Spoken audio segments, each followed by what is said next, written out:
Hi all, I'm Cebuliak and I'm a fifth year student of the Bachelor of Arts in Urban Planning program. Today I'm going to be covering my certificate in sustainability research project, which is addressing rising sea levels in the city of Vancouver as a placemaking opportunity. Alrighty, to get us going, I'm just going to give a bit of a background to the topic. So rising sea levels due to glacial melt is becoming a major concern of coastal communities as the Earth's temperature continues to rise.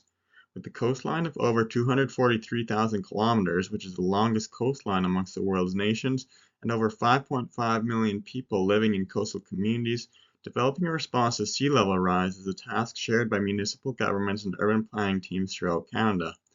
Canada's largest coastal municipality, the City of Vancouver, is projected to be the city most impacted by sea level rise in Canada and is commonly considered to be one of the most impacted in the world as well. Vancouver is predicted to lose 13 square kilometers of land by 2100, flooding a variety of land uses including parks, neighborhoods, ports, and indigenous lands vital to the city's culture, quality of life, and economy.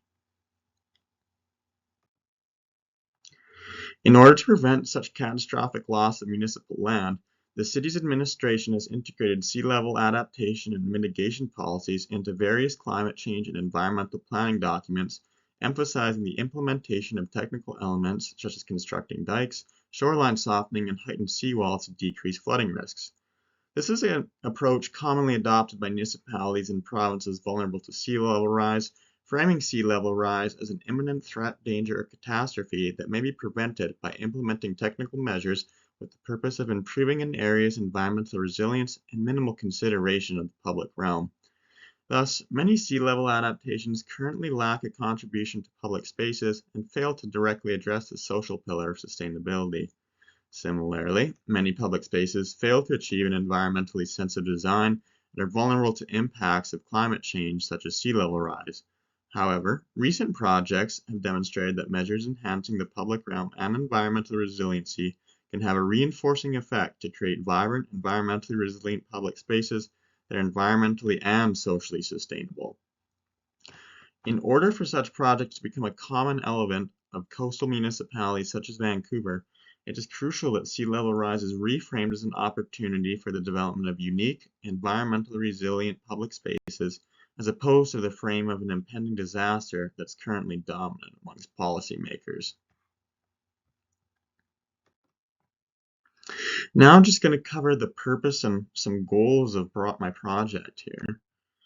So in responding to the issue of rising sea levels in Vancouver, in this project I will look to determine what types of multi-purpose adaptations may be suitable for the areas of Vancouver most vulnerable to sea level rise, and discuss how the creation of environmentally resilient community spaces can benefit the quality of life of Vancouver's residents.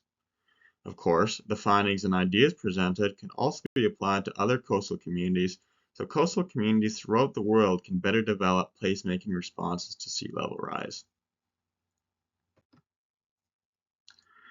All right, just before getting into a discussion and some analysis, I'm going to cover the research process that I undertook for the project. So the research process for my project consisted of a literature review where I primarily targeted secondary sources accessed through the U of A's online library and reports also available on municipal websites. My research focused on research and policy documents created by the City of Vancouver, in addition to peer-reviewed research articles discussing principles of concept framing and how climate change can be reframed from a disaster to an opportunity. Additionally, I scanned the websites and research documents released by coastal municipalities for primary sources addressing the impacts and adaptations of sea level rise in their communities, and maps portraying where in the City of Vancouver is most vulnerable to sea level rise, as well as the processes adopted by these municipalities to develop their response to sea level rise. So those are things like public engagement, scientific consultation, things like that. Furthermore, I also use Google Maps and Street View images to analyze the current context in terms of environmental planning and architecture currently implemented in areas vulnerable to sea level rise. Now to discuss some of the findings of the research I did. So here I'm just going to cover a few ideas. So I broke all of my findings into 3 big ideas. So idea number 1. Responding to the effects of climate change, including sea level rise, can be an overwhelming task when tackled in its entirety at a global level. The actions of a country, let alone a province or municipality, can seem fruitless due to climate change's complex nature, with an effective response requiring widespread collective action. However, responding to the impacts of climate change, such as sea level rise, can be greatly simplified when addressed at a local level. In the article Resilience and Climate Change Adaptation, the Importance of Framing, the author emphasizes how climate change is commonly viewed as a wicked threat, with effective responses characterized as being highly complex and influenced by diverse groups and individuals. However, the article also discusses how the once common frame of climate change as a strictly scientific issue has begun to shift to a frame more concerned with social impacts and responses. In this manner, a response to climate change could also be viewed as a placemaking opportunity framed as a local level issue. In adopting a localized climate change response, municipalities can create environmentally resilient places that also contribute to placemaking. This notion is addressed in the Intergovernmental Panel on Climate Changes, or the IPCC shortened, 6th Assessment Report and Special Report on Climate Changes and Land, which both outline the opportunity that urban spaces and planners hold in addressing climate change, with planners in a position to facilitate the development of adaptive and environmentally resilient urban forms. Thus, the concept of framing and reframing climate change is contained within IPCC reports, which are considered as a major guiding document outlining climate change and appropriate responses. When framed as a disaster, planning departments will still develop a response to sea level rise that is environmentally resilient. However, when sea level rise is reframed as an opportunity for placemaking, it can incite planners and community members to develop multi-purpose spaces that address the social and environmental pillars of sustainability. Furthermore, implementing an environmentally and socially resilient public space will require a comprehensive planning process, including thorough public engagement that inspires community members to provide their input to make an impact on improving their community's resilience to sea level rise while continuing a community story.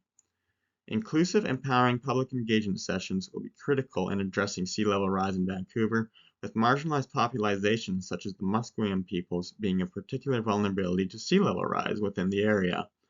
Thus, reframing climate change as a placemaking opportunity could further contribute to community development, with the place creation process improving the social sustainability of a community prior to the development in the built realm even. Now, moving on to my big idea 2. So these 4 reasons pictured on my slide here demonstrate why Vancouver is an excellent case study. And over the next few slides, I'm going to go into a bit bigger depth as to why I chose these 4 reasons. So, number 1, Vancouver is highly vulnerable to sea level rise. So as discussed previously, the city of Vancouver is highly vulnerable to flooding due to sea level rise, facing the future loss of parkland and public spaces, residential areas, and ports vital to the city's cultural identity and economy. Number 2, the municipality, so Vancouver's municipal administration, has created several policies regarding sea level rise.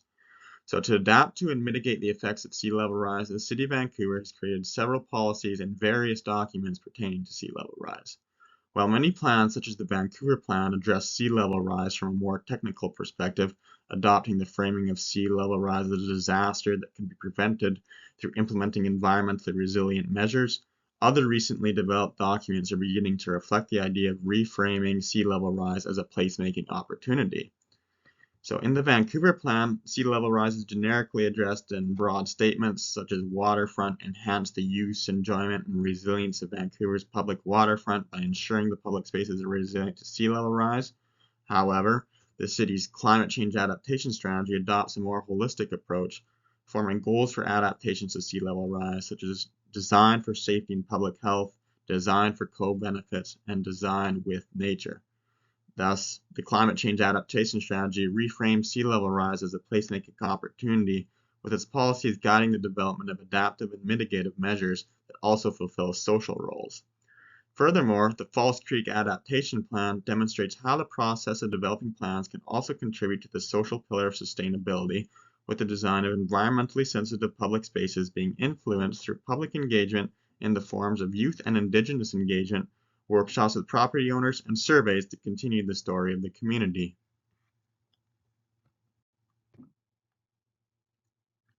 All right, number 3. Many recent policies embracing innovative placemaking responses are becoming more common in Vancouver. So the city's shown initiative in terms of developing unique spaces that are socially and environmentally resilient, as demonstrated by the C2 City Design Challenge. So this was a design challenge for multidisciplinary design teams, city staff, local coastal adaptation experts, and host nation representatives, as well as knowledge holders and designers from Musqueam, Squamish, and Tsleil-Waututh peoples over a 12-month period to imagine key sites along Vancouver's False Creek shoreline. It aimed to demonstrate how proposed developments could adapt to rising sea levels as well as accommodate urban development. The challenge demonstrates how the process and implementation of place-based adaptations to sea level rise can be an opportunity to develop community, contribute to the public realm, and improve resilience to sea level rise, establishing objectives such as increasing public awareness of climate change and sea level rise, expanding the city's toolbox of coastal flood management approaches, and exploring coastal adaptation approaches that respond to the social equity, economic, and ecological challenges posed by sea level rise and coastal flooding. So in conducting such an innovative challenge, the City of Vancouver clearly has the capacity to begin developing and implementing public spaces resilient to sea level rise, with exemplary proposals and targeted sites described in the following section. Alrighty, before I get to that section describing these proposals, the final reasoning why Vancouver's is an excellent case study is it has a dense urban fabric that requires creation and the preservation of public spaces. So in addition to Vancouver's proven capacity to accept and create such innovative placemaking strategies, the municipality is a highly suitable place to implement such a strategy as one of Canada's most densely populated urban areas. Residents of densely populated cities often lack private outdoor living spaces, and the public realm becomes a vital component to the quality of life of these residents. Therefore, residents of Vancouver would certainly benefit from the establishment of additional public spaces. Furthermore, it's also critical that existing outdoor spaces are preserved, with many of the city's parks and public spaces such as the downtown seawall, Granville Island, Jericho Beach Park, Charleston Park, at high risk of being flooded due to rising sea levels. Now, moving on to big idea 3. So, where and what types of development could occur? So the City of Vancouver presents a unique context in adopting placemaking approaches to sea level rise due to threats of flooding coming from not only the ocean, but also the Fraser River and False Creek. In the following sections, a unique development response is suggested for these various contextual opportunities. So, looking at areas around the Fraser River first here, almost the entirety of the Musqueam Reserve in the Southlands neighborhood is expected to be flooded due to sea level rise by 2100. Currently, golf course lands dominate the area, with non-native, short-trimmed golf course grasses offering little resilience to rising sea level and potential flooding. However, while a massive amount of land devoted to golf courses presents concerns in terms of flood resilience, it also presents a major opportunity to develop the area into an environmentally sustainable public space. Additionally, the lands located on Musqueam territory offer a significant opportunity for Indigenous engagement and collaboration, with the vast golf course lands providing an expansive canvas for the creation of an environmentally sensitive green space such as a naturalized waterfront park. Adopting naturalized elements such as tidal wetlands, forest berms, oyster filters, and eelgrass that adapt the area to sea level rise, while incorporating cultural elements to continue the community's story through collaboration with the Musqueam community, presents an opportunity to transform the space into a multi-purpose place with an improved resilience to flooding induced by sea level rise. Now moving on to the ocean and areas around it. So much of Vancouver's downtown seawall is projected to be submerged by 2100. Currently, the seawall serves as a critical outdoor living space for residents of Vancouver's dense city centre, It is crucial that public areas along the seawall are preserved to maintain the city's high quality of life. However, the seawall's predominantly hardscape structure makes the area extremely vulnerable to sea level rise. In order to improve the environmental resilience of Vancouver's seawall and preserve this valuable public space, methods such as shoreline softening, which means like renaturalizing the concrete seawall, as well as the planting of forest berms and eelgrass restoration could be introduced as well, further enhancing the public space's aesthetic appeal through the addition of biophilic elements, which also serve a sustainable role, of course. With such alterations, Vancouver's downtown would be preserved as a critical space for residents of Vancouver's dense city centre, and it achieve an improved resilience to coastal flooding as well. Lastly, here we're going to take a look at areas around Falls Creek. While there's many areas around Falls Creek, of course, vulnerable to sea level rise, a parcel east of Vancouver's Cambry Bridge along Falls Creek, vulnerable to rising sea levels, provides an opportunity for the new development of a public space that's resilient to rising sea levels. Similar to the option of redeveloping the golf courses located on the Muscarine Reserve and Southlands neighborhood by the Fraser River, this lot provides an opportunity to develop an environmentally sensitive public space within Vancouver's dense inner city. The development of a naturalized park featuring gravel walkways, wetlands, a forest berm, and naturalized shorelines would drastically improve the space's social and environmental contributions to the city. Furthermore, public engagement could help determine what types of public spaces could be incorporated in the development area, with additions to the public realm to complement the unique form of the Olympic Village neighborhood proximate to the park. Now, just to make some concluding remarks to finish up my discussion here. So the City of Vancouver provides an excellent case study for the reframing of sea level rise as a placemaking opportunity. As a city that embraces innovative planning policies and has prioritized developing a response to sea level rise, the implementation of projects as proposed above would be highly feasible and could demonstrate to other coastal cities throughout the world the social and environmental benefits of environmentally resilient placemaking. When impacts of climate change, such as sea level rise, are reframed as opportunities as opposed to imminent catastrophes, cities can create environmentally and socially sustainable places that improve the quality of life offered to residents. So thank you. That's the end of my presentation. I really enjoyed working on that, and hope you guys enjoyed it. Thanks. Here's my reference as well. Thanks, guys.